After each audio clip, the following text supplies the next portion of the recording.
मात्र गोटे थर बनातु पूरा गरम दिन पियंतु। गरम दिन पर स्पेशल आंब पणा बाहर क्लांत होई घर को फेरिले एही पणा निश्चय पियंतु।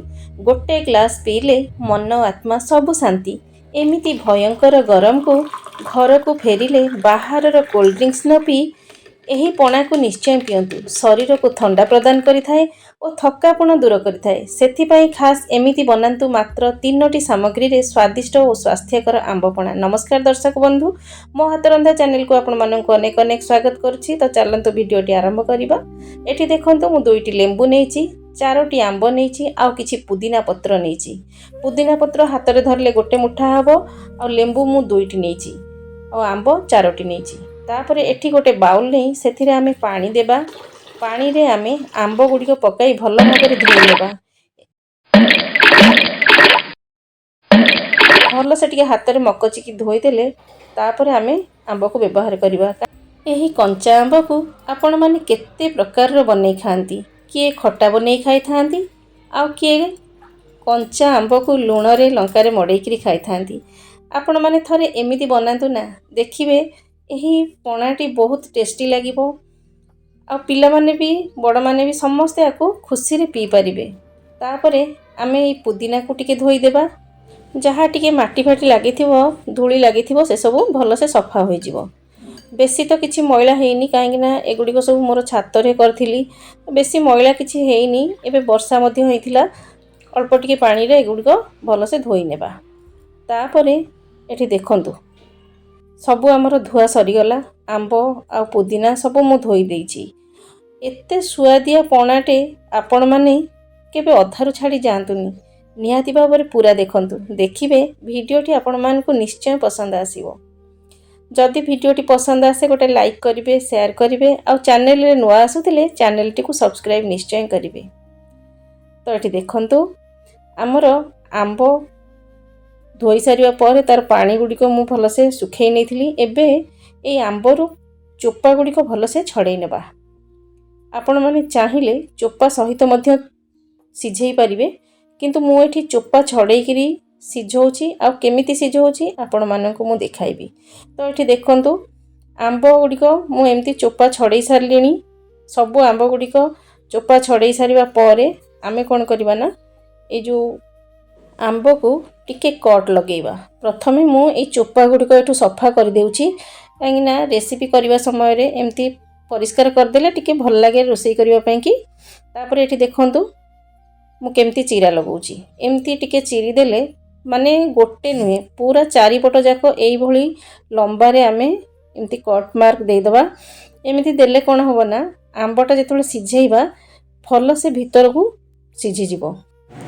तो एबे देखंतु केमती मु कट मार्क लगेइछि, आपण माने देखंतु पूरा भीतर जाए। तो एबे आमे प्रेशर कुकर बसाई देबा। सेथिरे मेजरिंग कप रे मापी किरी मु एठी 2 कप पानी नौछि। 4टा आंब पई मु एठी 2 कप पानी नेछि। तापरे एबे आमे फ्लेम को ऑन करि देबा। गोटी गोटी की आंब सेथिरे आमे पकाई देबा। आंब रे हमको किछि भी दबाउ पड़िबोनी, केवल पानी देकी आमे याकू सिझेइबा। भल से सिझेइबा जेमती 4-5टा सीटी आसीबो आउ आंब गुड़िक भल से सिझी जिबा दरकार। आपण माने हांडी रे मध्य सिझेइबे, किंतु प्रेशर कुकर रे टिके जल्दी हबो, सेति पई कि प्रेशर कुकर रे मु सिझेइ नउची। एडी देखंतु सीटी आसिलानी, एमती 4-5टा सीटी आसी सारलानी ऑलरेडी। तो एबे हमें गैस रो फ्लेम को बंद कर देबा और सीटी जीवा पर्यंत अपेक्षा करिबा। माने गैस गुड़िक जीवा पर्यंत अपेक्षा करिबा। एठी देखंतु गैस चली गलानी। एबे हमर आंब को देखि परछंती कलर भी चेंज हो जाइछि आ बहुत बढ़िया से सिझी जाइछि। एठी देखंतु मु एमती देखौछि, आपण माने जानि परथिबे केते बढ़िया से सिझिछि आ पानी टिके कमी जाइछि। चलिबो, किछि असुविधा नै, काहे कि ना आंब को आमे ग्राइंडिंग भी करिबा। तो एबे हमें गोटे मिक्सिंग बाउल नबा आ ए जो आंब गुड़िक सिझेई कि रखिथिले से गुड़िक एथिरे पकाई नेबा। टिके ठंडा हला परे आमे सेते गोटे हाथ लगे पड़ो। जो टाकुआ गुड़िक अच्छी से गुड़िक काढ़िया को पड़ो। ये देखंतु आंब गुड़िक केमती देखा जाउची, मु आपण मानकु देखाउची। टाकुआ गुड़िक पूरा छाड़ी जाइची। आंबर जो रस गुड़िक बहुत बढ़िया से बाहरी आसीची। एबे मु धीरे धीरे ठंडा तो हो गलानी। ଏବେ କ'ଣ କରିବା, ଯେଉଁ ଟାକୁଆ ଅଛି ସେ ଟାକୁଆକୁ କାଢ଼ିକି ତାକୁ ଭଲସେ ହାତରେ ଏମିତି କ୍ଲିନ୍ କରିଦେବା। ଦେଖନ୍ତୁ ଆଉ ରସ ବି ବହୁତ ଭଲ ବାହାରିଛି ଆମ୍ବରୁ। ଏଥିରେ ଯେଉଁ ଆମ୍ବ ପଣା କରିବା ଆପଣମାନେ ଏମିତି ତିଆରି କରିକି ରଖିପାରିବେ। ଆମର ଯେତିକି ଖରାଦିନ ଯେତିକି ଦିନ ରହିବ ଆପଣମାନେ ଏମିତି ରଖିକି ଟିକେ ଟିକେ ପିଇପାରିବେ। ତ ଏବେ ଦେଖନ୍ତୁ ଏବେ ଗୋଟେ କଡ଼େଇ ବସେଇକି ସେଥିରେ ମୁଁ 2 କପ୍ ଚିନି ଦେଇ ଦେଉଛି। ଆଉ 2 କପ୍ ଚିନି ପାଇଁକି ଏଠି ମୁଁ 1 କପ୍ ପାଣି ଦେଇଛି। ଆମର ଶିରା ପ୍ରସ୍ତୁତ କରିବା। ଆମ୍ବକୁ କରିବା ପୂର୍ବରୁ ମୁଁ ଆଗ ଏପଟେ ଶିରାଟା ବସେଇ ଦେଇଛି। ତାପରେ ଏଇ ଯେଉଁ ଆମ୍ବକୁ ଆପଣମାନେ ଦେଖୁଛନ୍ତି, ଏଇ ଦେଖନ୍ତୁ ଏବେ ଆମେ ଏଗୁଡ଼ିକ ଗ୍ରାଇଣ୍ଡିଙ୍ଗ କରିନେବା। ସେଥିପାଇଁ ଗୋଟେ ମିକ୍ସି ଜାର୍ଟେ ନେଇଯିବା। ସେଇ ମିକ୍ସି ଜାର୍ରେ ଏଇ ଆମ୍ବ ରସକୁ ଦେବା। ନଦେଲେ ବି ଚଳିବ, କିନ୍ତୁ ଏମିତି ଦେଇଦେଲେ କ'ଣ ହେବ ନା ଗୋଟେ ସ୍ମୁଥ୍ ପେଷ୍ଟ ହୋଇଯିବ। ଯଦି ନ ଦେଉଛନ୍ତି ତାହେଲେ ଯେଉଁ ଆମର ଛଣା ରହୁଛି ନା, ବଡ଼ ଛଣା, ଜୁସ୍ ଛଣା, ସେଇ ଛଣାରେ ଦେଇକିରି ଆପଣମାନେ ତାକୁ ଛାଣି ଛାଣି କରିପାରିବେ, ଯେମିତି ଗୋଟେ ସ୍ମୁଥ୍ ପେଷ୍ଟ ଭଳି ହୋଇଯିବ। ଏଠି ଦେଖିପାରୁଛନ୍ତି ଆର ଟେକ୍ସଚର କେମିତି ହୋଇଛି, ଏଇଭଳି ଭାବରେ ହେବା ଦରକାର। ଆଉ ଆମକୁ ଆଉ ଛାଣିବା କିଛି ଆବଶ୍ୟକ ନାହିଁ। ତ ଏବେ ଆମର ପେଷ୍ଟ ରେଡ଼ି ହୋଇଯାଇଛି। ସେଥିରେ ଆମେ ଏବେ ପୁଦିନା ପତ୍ର ଦେବା। ପୁଦିନା ପତ୍ର ଦେଇକି ଭଲସେ ତାକୁ ଗ୍ରାଇଣ୍ଡିଙ୍ଗ କରିବା। ପୁଦିନା ପତ୍ର ଦେଲେ ଫ୍ଲେଭର ବି ବହୁତ ଭଲ ଆସିଥାଏ। ଆଉ ପେଟ ପାଇଁ ବି ଆପଣମାନେ ଜାଣିଛନ୍ତି ପୁଦିନା ପତ୍ର କେତେ ଭଲ। ଆଉ ପେଟରେ ଗ୍ୟାସ୍ ବି ରହିବନି, ଅମ୍ଳ ହେବନି। ତ ଏଠି ଦେଖନ୍ତୁ ସବୁଯାକ ମୁଁ ଏଠି ପୁଦିନା ପତ୍ରକୁ ଦେଇ ଦେଇଛି। ପୁରା ଗୋଟେ ମୁଠା ପୁଦିନା ପତ୍ର ମୁଁ ଏଠି ଦେଇଛି। ଆପଣମାନେ ଦେଖିପାରୁଛନ୍ତି ତାକୁ ପେଷ୍ଟ ବନେଇଲା ପରେ କେତେ ସୁନ୍ଦର କଲର୍ଟା ଆସିଛି। ଏମିତିରେ ବି ଆମ୍ବ ପଣା ବନେଇଲେ ସେଥିରେ ଟିକେ କଲର୍ ଦେଉଛନ୍ତି ଗ୍ରୀନ୍ ଦେଖାଯିବା ପାଇଁ, କିନ୍ତୁ ଗ୍ରୀନ୍ କଲର୍ ନ ଦେଇକି ଆପଣମାନେ ଏମିତି ପୁଦିନା ପତ୍ର ଦେଲେ ଦେହକୁ ବହୁତ ଭଲ। ତ କଲର୍କୁ ଆଭଏଡ଼୍ କରନ୍ତୁ। କଲର୍ଟା ଦେଲେ କ'ଣ ହେବ ନା ଦେହ ପାଇଁ ଏତେ ବି ଭଲ ନୁହେଁ ପାଉଡ଼ର ଗୁଡ଼ିକ। ତ ଏଠି ଦେଖନ୍ତୁ ଆମର ଶିରା ରେଡ଼ି ହୋଇଗଲାଣି, କିନ୍ତୁ ତା ଦେହରେ ଯେଉଁ ଟିକେ ଟିକେ ମଇଳା ଜମିଛି, ଶିରା ପ୍ରସ୍ତୁତ ବେଳେ ସାଇଡ଼୍ରେ ଟିକେ ଟିକେ ମଇଳା ଆସିଥାଏ। ସେ ମଇଳା ଗୁଡ଼ିକ ଆମେ ଟିକେ ଭଲସେ କାଢ଼ି ନେବା। ତାକୁ ଭଲସେ ଦେଖିପାରୁଛନ୍ତି କେତେ ସୁନ୍ଦର କ୍ଲିନ୍ ହୋଇଗଲା ଏବେ। ଆଉ ଆମର ଶିରାଟି ମଧ୍ୟ ପ୍ରସ୍ତୁତ ହୋଇଗଲାଣି। ଏଇ ଦେଖନ୍ତୁ ଶିରାଟି କେମିତି ଗୋଟେ ତାର ହେଲା ଭଳି ହୋଇଗଲାଣି।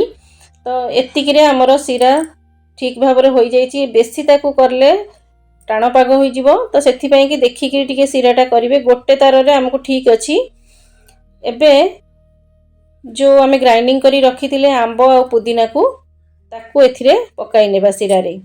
ଶିରାରେ ପକାଇକି ଭଲ ଭାବରେ ତାକୁ ମିକ୍ସ କରି ନେବା ଶିରା ସହିତ। ଏଇ ଦେଖନ୍ତୁ ତାର କଲର୍ଟା କେତେ ସୁନ୍ଦର ଗ୍ଲେଜ୍ କରୁଛି, ଆପଣମାନେ ଦେଖିପାରୁଛନ୍ତି। ଏମିତି ଆପଣମାନେ ନିହାତି ଭାବରେ ଘରେ ବନାନ୍ତୁ। ତ ଭଲସେ ତାକୁ ଟିକେ ଘାଣ୍ଟି ସାରିବା ପରେ ଏବେ ମୁଁ ସେଥିରେ ଦେଉଛି ଜିରା ଲଙ୍କା ଗୁଣ୍ଡ। ଯଦି ରାଗ ଖାଉନାହାନ୍ତି ତ ଲଙ୍କା ପକାଇବେନି, ଖାଲି ଜିରା ଗୁଣ୍ଡ ଦେବେ, ଭଜା ଜିରା ଗୁଣ୍ଡ। ତାପରେ ଦେବା ସାଧା ଲୁଣ ସ୍ୱାଦ ଅନୁସାରେ। ତାପରେ ଦେବା ଆମେ କଳା ଲୁଣ। କଳା ଲୁଣ ମୁଁ ଟିକେ କମ୍ କରିଦେଇଛି ଫ୍ଲେଭର ପାଇଁକି, ଭଲ ଫ୍ଲେଭର ଆସିବ। ଆଉ ପେଟ ପାଇଁ ବି କଳା ଲୁଣଟା ବହୁତ ଭଲ। ତାପରେ ଗୋଲମରିଚ ପାଉଡ଼ର, ଗୋଲମରିଚକୁ ମୁଁ କୁଟିକି ଦେଇଛି। ଗୋଲମରିଚ ମୁଁ ଏଠି 20-25ଟା ନେଇଛି। କ୍ୱାଣ୍ଟିଟି ଦେଖିକି ଆପଣମାନେ ଟିକେ ଦେବେ। ଆଉ ଏବେ ଦେଖନ୍ତୁ ଏଗୁଡ଼ିକ ସବୁ ଭଲ ଭାବରେ ମିଶାଇ ଦେବା। ଏଇ ଯେଉଁ ଆମ୍ବ ଶିରା ସହିତ ମୁଁ ମିଶାଉଛି, ଏଇ ଆମ୍ବଟାକୁ ବି ଦେଖିବେ ଟେକ୍ସଚରଟା ତାର ବି ସେମିତି ଗୋଟେ ତାର ହେବା ଦରକାର। ସେମିତି ହେଲେ କ'ଣ ହେବ ନା ଷ୍ଟୋର୍ କରିବାକୁ ସୁବିଧା ହେବ।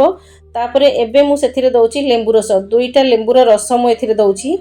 ଏମିତି ଦେଲେ କ'ଣ ହେବ ନା ବହୁତ ଜଲ୍ଦି ଖରାପ ହେବନି ଜିନିଷଟା। ଷ୍ଟୋର୍ କରିକି ଆପଣମାନେ ରଖିପାରିବେ। ଫ୍ରିଜରେ ରଖିଲେ ଟିକେ ଭଲ। ତ ଏବେ ଦେଖନ୍ତୁ ଭଲସେ ମୁଁ ତାକୁ ଘାଣ୍ଟି ସାରିଲିଣି। ଆଉ କେତେ ସୁନ୍ଦର ଦେଖାଯାଉଛି ଆପଣମାନେ ଜାଣିପାରୁଥିବେ। ଆଉ ଦେଖନ୍ତୁ ମୁଁ ଆପଣଙ୍କ ହାତରେ ଦେଖାଉଛି କେମିତି ଗୋଟେ ତାର ହୋଇଗଲାଣି। ଏବେ ଆମର ଆମ୍ବ ସରବତର ମିକ୍ସ ରେଡ଼ି ହୋଇଯାଇଛି। ଏବେ ଆମେ ଏହାକୁ ପୁରା ଥଣ୍ଡା ହେବା ପର୍ଯ୍ୟନ୍ତ ଛାଡ଼ିଦେବା। ଥଣ୍ଡା ହେଲା ପରେ ମୁଁ ଆପଣଙ୍କୁ ଦେଖାଇବି। ଏଇ ଦେଖନ୍ତୁ ଗରମରେ ତାର ଟେକ୍ସଚରଟା ଆପଣମାନେ ଦେଖିପାରୁଛନ୍ତି କେମିତି ହୋଇଛି। ଥଣ୍ଡା ହେଲା ପରେ ଏହା ଆଉ ଟିକେ ବସିଯିବ। ତ ଏବେ ମୁଁ ଏହାକୁ ସାଇଡ଼୍ କରି ନେଉଛି। ତାପରେ ଗୋଟେ ପ୍ଲେଟ୍ରେ ଏମିତି ଲଙ୍କାଗୁଣ୍ଡ ଆଉ ଲୁଣ ଟିକେ ଦେବା ସର୍ଭିଂ ପାଇଁକି। ଏଠି ଦେଖନ୍ତୁ ଆଉ ଲଙ୍କାଗୁଣ୍ଡ ଲୁଣକୁ ଟିକେ ଏମିତି ମିଶାଇ ଦେବା। ଟିକେ ମିଠା, ଖଟା, ରାଗ, ଚଟପଟା, एते टेस्टी लगिवो ना आपण माने विश्वास भी करि परिबेनी। तो एठी देखंतु गोटे ग्लास नेची आ ग्लास मुहरे टिके एमती लेंबू को मारी दोची चारिपट को तापरे ए जो लुण लंका को एठी रखिथिली एमती लगेई दोची। देखिबे जेतबेले मुह को नौथिबे पणाटा केते टेस्टी लागिवो। तापरे सेतिरे टिके पुदीना पत्र हातरे मकचिकी दोची तापरे दबा एई बरफ खंड गुड़िक ए जो आंब को आमे रखिथिले एबे देखंतु तार टेक्सचरटा मु एठी 3 चामच से आंब रस को देइची। तापरे पानी देबा पानी पूरा ग्लास जाए दे देबा। तापरे या को ठंडा ठंडा सर्व करिवे। देखिबे समस्त घर को कुणिया आसिले भी एई भली शरबत करके देबे से माने बहुत पसंद करिवे। एठी देखि पारुछंती। आ जदि आपनक पाखरे आंब कसिया अदा थाए पक्केई पारिवे किंतु किसी दरकार नाही एमितिरे तो आंबर फ्लेवर आसुची। तापरे एठी पुदीना पत्र आ लेंबू रे टिके सजेई दबा। देखुछंती हमर परफेक्ट आंब पणा पूरा रेडी हो जाइए। आपण मैंने यही भाव में बनातु पियंतु आ केमती लगिला मते कमेंट करंतु। जदि वीडियो टी भल लगी थाए लाइक और शेयर निश्चय करंतु। तो फ्रेंड्स देखा हबो मोर आ गोटे एपिसोड रे आ गोटे नुआ रेसिपी सहित रहुछि। नमस्कार, जय जगन्नाथ।